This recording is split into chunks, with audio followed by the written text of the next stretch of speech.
नमस्कार दोस्तों, स्वागत है आपका दबंग लॉयर यूट्यूब चैनल पर। मैं हूँ आपका हर्षवर्धन भैया Deshmukh from Pune Maharashtra.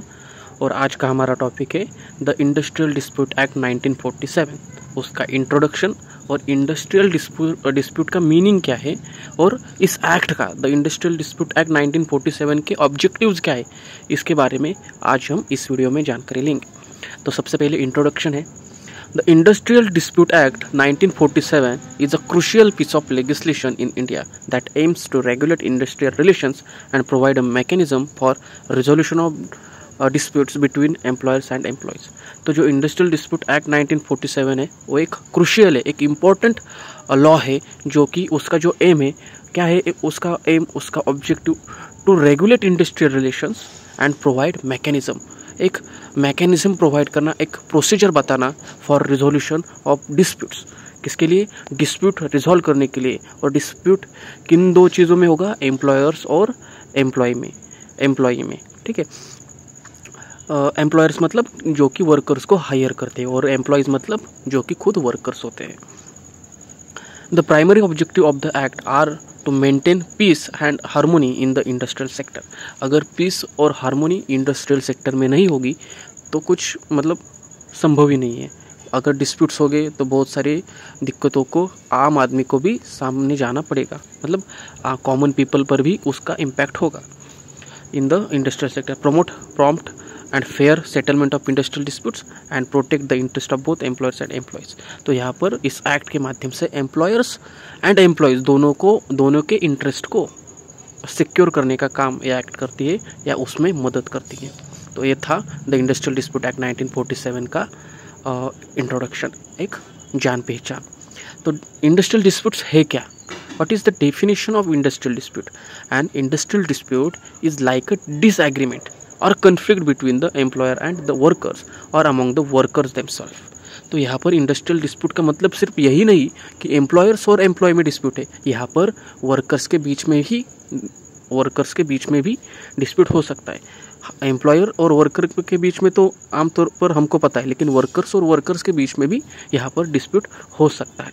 Next, it involves issues related to work or things connected to the job. This could be about work conditions, pay or any work related matters. तो यहाँ पर issues कौन कौन से हो सकते हैं? जैसे कि पेमेंट हो गया, वेजेस जो हो गए, वर्क रिलेटेड मैटर्स हो गए, वर्किंग कंडीशंस, वर्किंग एनवायरनमेंट्स, या ऐसे कुछ मैटर्स हो सकते हैं, इश्यूज हो सकते हैं। नेक्स्ट है the objectives of the industrial dispute act 1947। अब ये जो एक्ट लाया गया है उसके ऑब्जेक्टिव्स क्या है, किस चीज़ के लिए एक्ट लाया गया है, तो उसके ऑब्जेक्टिव्स आज हम देखेंगे। तो सबसे पहला ऑब्जेक्टिव है prevention and settlement of disputes.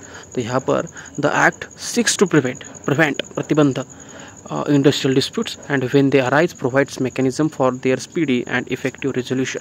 यहाँ पर प्रिवेंट करने का भी काम कर रही है और एक मैकेनिज्म भी प्रोवाइड कर रही है for speed and effective resolution.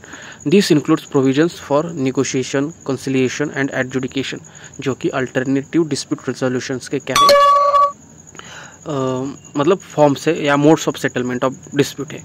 ठीक है। फिर है प्रमोशन ऑफ इंडस्ट्रियल पीस। तो एक्ट का मेन ऑब्जेक्टिव भी यही है कि जो डिस्प्यूट्स हो गए उसको प्रिवेंट करना। अगर प्रिवेंट नहीं कर पाए तो एक मैकेनिज्म देना, एक प्रोसीजर देना जिसके माध्यम से वो डिस्प्यूट्स क्या हो गए, रिजॉल्व हो गए। तो यहाँ पर प्रमोशन ऑफ इंडस्ट्रियल पीस एक क्या इंपॉर्टेंट ऑब्जेक्टिव आपको देखने को मिलता है। नेक्स्ट है प्रोटेक्शन ऑफ वर्कर्स राइट्स। तो बहुत बार वर्किंग कंडीशंस अच्छे नहीं होते, या पेमेंट्स या वेजेस जो है आपको कम मिलते हैं या फिर मिलते ही नहीं। तो ये बहुत सारी जो इश्यूज़ होते हैं, ज़्यादा तौर पर वर्कर्स अफेक्ट होते हैं।